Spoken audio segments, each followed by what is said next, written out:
안녕하세요. 다정한 라디오의 마인드입니다. 오늘은 마음 공부를 시작한 후에 오히려 사는 게 재미없어졌다는 주제로 이야기해 보려고 합니다. 마음 공부를 본격적으로 시작하기 전에 저는 예능 프로그램과 드라마를 즐겨보고 유명 음악 축제가 열리면 만사 제쳐두고 쫓아다니던 사람이었습니다. 하지만 마음 공부를 하고 나서 최근 5년 동안 단 한 편의 드라마도 본 적이 없으며 예능 프로그램을 보며 지내던 주말에는 명상을 하면서 지내고 있고 시간적 여유가 생기면 음악 축제보다는 등산을 갑니다. 지금이야 그런 생활에 굉장히 만족하고 있습니다만 처음에는 에고스러운 삶을 더 이상 살지 못하게 된 것이 못내 아쉬웠습니다. 어찌 보면 마음 공부하기 전보다 제 삶이 더욱 밋밋해지고 멋이 없어진 것 같았습니다. 제가 마음 공부를 시작했던 이유는 얌전하고 깊이 있는 사람이 되고 싶어서가 아니라 매일매일 활기차고 즐겁게 살고 싶어서였는데 마음 공부를 하면 할수록 이 세상에 존재하는 모든 것이 시시해 보이면서 재미있는 게 하나도 없어지더라고요. 온 몸에 힘이 촥 빠지면서 체력이 떨어진 느낌도 들고요. 하지만 다음과 같은 세 가지 원인 때문에 그런 경험을 하게 된 거였더라고요. 첫째, 무의식 속 에고가 소멸되는 과정에서 일시적으로 삶에 대한 의욕이 떨어진 느낌을 받을 수 있습니다. 하지만 이 느낌은 죽어가는 에고의 감정이지 나의 감정이 아닙니다.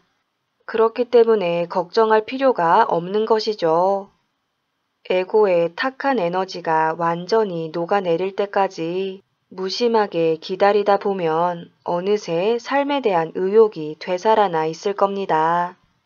둘째, 마음 정화를 통해 주파수 대가 높아지면 환상 뒤에 숨어있던 실상이 보이면서 흥미를 잃을 수 있습니다. 예를 들어 음악 듣는 것을 즐겼다고 합시다. 그런데 마음 정화를 통해서 에너지장이 깨끗해지면 단순히 음악이 들리는 것이 아니라 그 음악에 담겨 있는 마음들이 느껴집니다. 가수가 어떤 마음으로 노래를 하고 있는지, 작곡가는 어떤 마음을 실어서 그 노래를 만들었는지 등등이요. 이렇게 되면 아무리 노래가 좋아도 그 속에 탁한 에너지가 담겨 있다는 느낌이 들 경우에는 내 몸이 거부하게 됩니다. 왠지 모르게 듣기가 싫고 짜증이 나기도 하죠. 이에 반해 내 영혼을 행복하고 즐겁게 만드는 노래는 자연스럽게 좋아하게 됩니다. 셋째, 마음들끼리 치열하게 전쟁 중이어서 잠시 동안 인생이 멈춘 듯한 느낌을 받을 수 있습니다. 마음을 정화시키다 보면 무의식에 갇혀있던 여러 마음들이 표면의식 위로 올라오게 됩니다. 그런데 그 과정에서 기존의 내 표면의식을 지배하고 있었던 에고가 거세게 저항하곤 하죠. 특히 나는 내가 진정으로 원하는 것을 할 거야 라는 마음의 경우 하도 오랫동안 억눌러 놔서 그에 대한 반작용도 엄청 강합니다. 니까짓게 왜 하고 싶은 걸 즐기면서 살려고 해. 그냥 쥐 죽은 듯이 조용히 살아.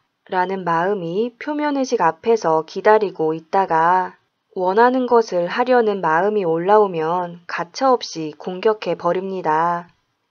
이렇게 두 마음이 팽팽하게 맞붙고 있을 때는 에너지의 정체가 일어나면서 가슴이 답답하고 한 것도 없는데 그냥 힘든 느낌이 들게 됩니다. 만사가 귀찮다는 생각도 들고요. 하지만 이런 생각에 딸려가면 내 인생이 진짜로 재미없어집니다. 그렇다면 어떻게 해야 할까요? 내가 진정으로 원하는 걸 하려는 마음과 그것을 허락하지 않으려는 에고의 존재를 모두 알아차리면 됩니다. 일단 사는 게 왜 이렇게 재미없지? 라는 생각이 올라오면 두 마음이 전쟁 중이라는 신호로 받아들입니다. 그리고 나서 두 마음을 번갈아 가면서 느껴줍니다. 먼저 나도 내가 진정으로 원하는 걸 즐기면서 살고 싶다는 마음이 불러일으키는 감정을 느껴줍니다. 설렘, 자유, 행복, 즐거움 등등을요. 그러다 보면 너 같은 건 그렇게 살 자격도 없고 능력도 안 돼 라는 마음이 자연스럽게 올라올 겁니다. 그러면 그 마음이 불러일으키는 두려움, 열등감, 죄책감, 불안감 등등을 느껴주세요. 그러다 보면 또 나도 내가 원하는 삶을 살고 싶다고 라는 마음이 올라옵니다. 그러면 또 다시 앞의 과정을 반복해 주세요. 저는 이것을 플러스 에너지와 마이너스 에너지를 섞는 과정이라고 표현합니다. 에스프레소와 우유를 잘 섞어줘야 맛있는 카페라떼가 만들어지듯이 마음도 플러스 에너지와 마이너스 에너지를 잘 섞어줘야 사랑이라는 에너지로 전환됩니다. 앞에서 말씀드린 과정을 거치고 나면 원하는 걸 하고 싶다는 마음도 사라지고 원하는 걸 해서는 안 된다는 마음도 사라집니다. 그리고 그 자리에는 오로지 사랑만이 남게 되죠. 그러면 어떻게 될까요? 순수의식은 내가 무엇을 할 때 가장 행복하고 즐거운 사람인지 알고 있기 때문에 가장 적절한 시점에 가장 적절한 방법으로 내가 재미있어 할 만한 일들을 가져다 줍니다. 예를 들어 낭만을 즐기며 사는 사람으로 보이고 싶어서 체력이 고갈된 상태에서 음악축제에 놀러 갔다가 몸살나게 하는 대신에 해외여행 중 우연히 들른 재즈바에서 멋진 공연을 보게 하는 시기죠. 그리고 즐겨봤자 제 인생에 도움되지 않는 것들에는 관심을 갖지 않게 만듭니다. 예컨대 자극적인 스토리로 저의 영혼을 피폐하게 만드는 막장 드라마에 대한 재미를 느끼지 못하게 하죠. 순수의식은 즐겨야 할 것을 제대로 즐기게 하고 즐기지 말아야 할 것과는 서서히 멀어지게 합니다. 따라서 예전에는 즐겨지던 것이 더 이상 재미없어졌다고 해서 걱정하거나 실망하실 필요 없습니다. 여러분의 인생을 풍요롭게 하는 진짜 재미가 다가오고 있다는 뜻이니까요. 그리고 가끔씩 자극적인 감정이 그리울 때가 있습니다. 그런데 마음이 정화되고 나면 그 짜릿한 감정은 내가 아니라 에고가 느끼는 감정이란 걸 알게 됩니다.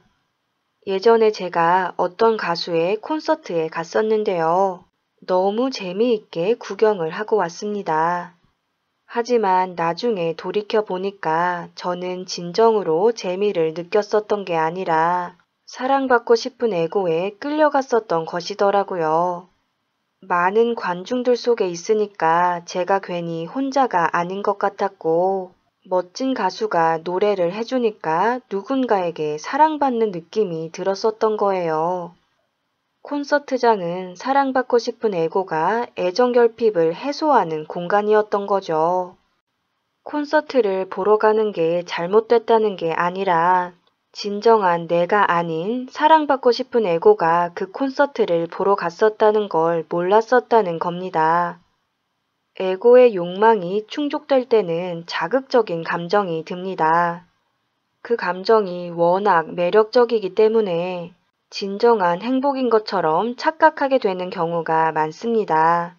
그런데 그 재미는 에고가 보는 거지 내가 보는 게 아니기 때문에 시간이 지나면 어딘가 모르게 허무하고 헛헛한 느낌이 들게 됩니다. 어찌 보면 당연한 결과죠.